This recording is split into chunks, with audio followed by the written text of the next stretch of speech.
The sudden death of Kyle Busch sends shockwaves through the NASCAR community. We're at Texas Motor Speedway tonight with reaction. It's the race for the mayor of Frisco, and it's coming down to a special runoff. We spoke with both candidates who say they're best to lead the city in a world of divisive rhetoric. A community mourning an Aledo ISD student, how the boy is being remembered tonight. A beloved Texas statue destroyed by fire. I mean, my first thought is I'm hoping that it was lightning or something like that. Summer travel season is here, the best times to hit the road or the sky and miss the rush. But first, will we have more rain for the holiday weekend? We start with Chief Meteorologist Pete Delkus. Well, hi, everyone. It looks like the rain is starting to end.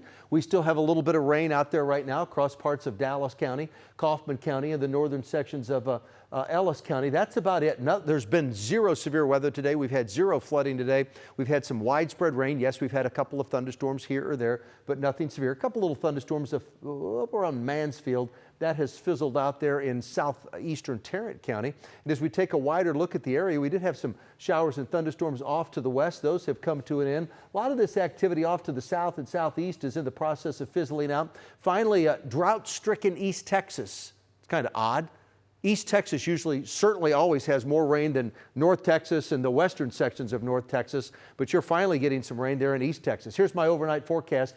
Not a whole lot of rain overnight. 10, maybe 20% of us see some rain overnight. There's 7 o'clock tomorrow morning, and as we head through the day tomorrow, we have a little bit of rain possible in the morning. 10% of us tomorrow morning. 7, 9, even at noon tomorrow, and then we go up to 20% as we head through the afternoon. We start tomorrow at 68, tomorrow's high is 82. And let me sum it up this way. The rain that we had across the area today, 50, 60% of us did see rain today, okay? I don't have nearly that widespread of coverage as we head through Friday, Saturday, Sunday, and even on Monday on Memorial Day itself. But I will have that rainfall timeline, your full Memorial Day weekend forecast. It's coming up. And you'll want to keep an eye on the forecast between all the high school graduations, the CJ Cup Byron Nelson, and trips to our lakes this weekend. Scan that QR code to get our streaming app on your phone or TV. You can watch live radar as any storms move through. Millions of Americans are leaving town for Memorial Day, and FlightAware reported more than 700 delays at DFW with a handful of cancellations. Yeah, there were no cancellations at Dallas Love Field with about 200 delays. But a lot of Americans are being forced to cut back on travel this summer due to overall inflation and the rising cost of fuel. The statewide average right now is $4.10 a gallon, but we checked with travel experts. They believe families are adjusting their plans, not canceling. They'll probably still figure out a way to make it work, but they're probably going to have to cut some things out. Maybe even it's a shorter trip. A traffic data company called INRIX says tomorrow afternoon will be the worst time to hit the road. Leave early in the morning to avoid traffic or wait till late at night. Tonight, the racing world is mourning the loss of NASCAR champion and icon Kyle Busch. The 41-year-old's death comes as a shock. He was set to compete in a race this weekend before severe illness hospitalized him. Busch won more races than any other NASCAR driver, many of them at Texas Motor Speedway. Adriana de Alba has reaction. Here at Texas Motor Speedway, Kyle Busch's photo is now on wide display at the track where he won more races than any other driver. The news of his death today has left the NASCAR community stunned. A somber mood at Texas Motor Speedway. Just stunned.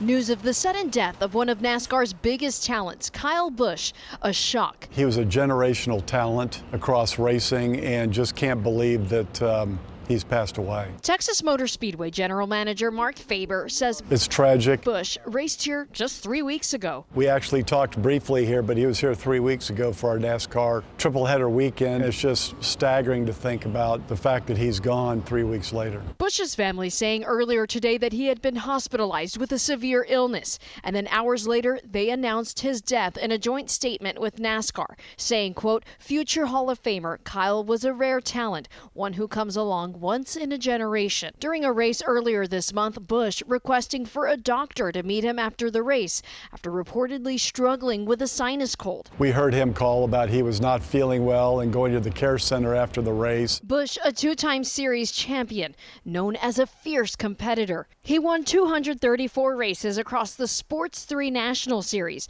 more than any other driver in history, winning 63 Cup Series races. NASCAR's losing a generational talent, someone who has won more races in NASCAR across all 3 series. His exact cause of death still unknown. In Fort Worth, I'm Adriana D'Alba. Now to a developing story in Aledo ISD, where students spent the last day of school mourning a classmate's death. The district says Braden Martin was killed in an accident last night, but didn't share any details.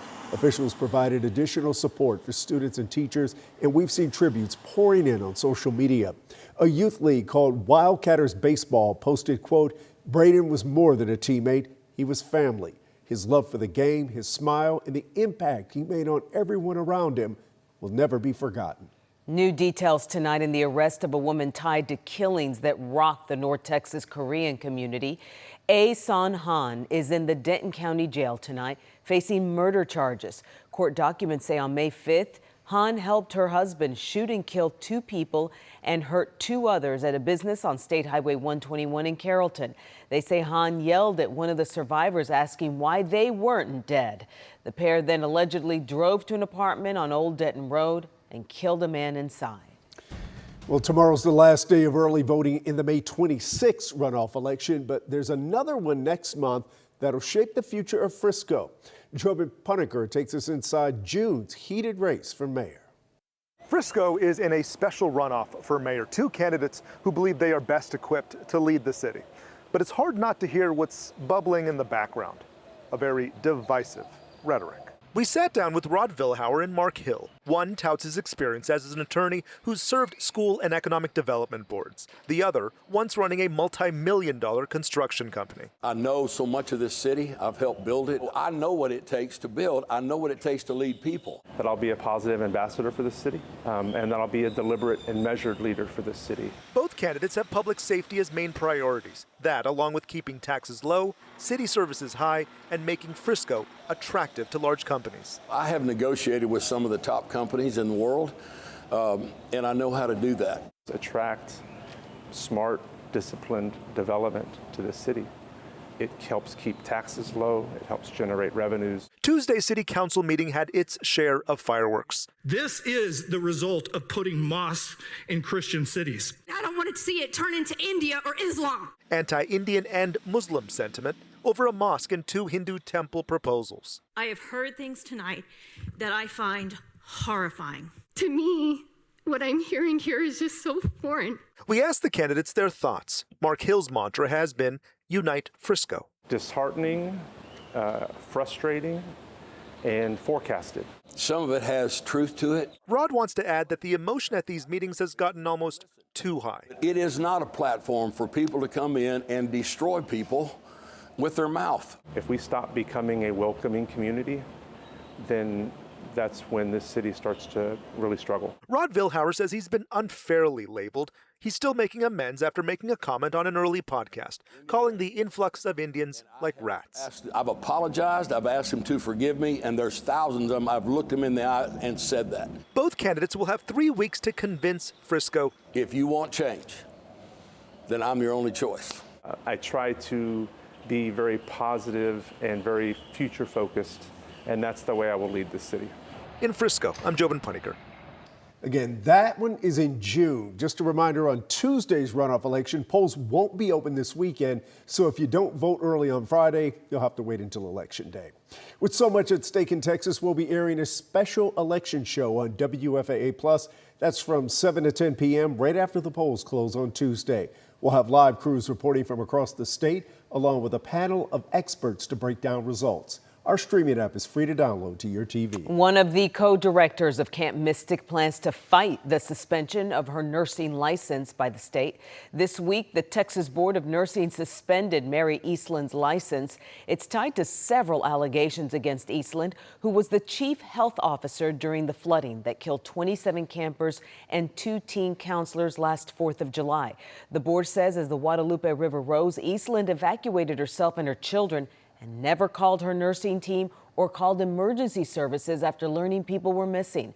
In a statement, Camp Mystic said the investigation was incomplete and lacked her testimony, saying in part, Mrs. Eastland received notice of her summary proceeding less than 24 hours before it took place, and what followed had nothing to do with public protection. This was an exercise in premature punishment. Everman ISD students couldn't leave for summer break without paying tribute to their former classmate on the last day of school. Many of them wore blue to honor Noel Rodriguez Alvarez. He was 6 years old when he disappeared nearly 4 years ago, and the FBI just discovered Noel's remains last week in the yard of his family's former home.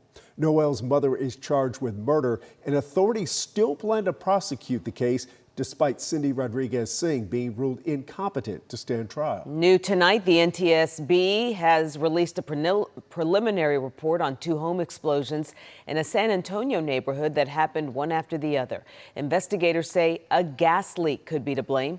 A home exploded on April 21st, seriously hurting 3 residents. Just 2 hours later, a second explosion happened at another home. 2 residents were hurt there.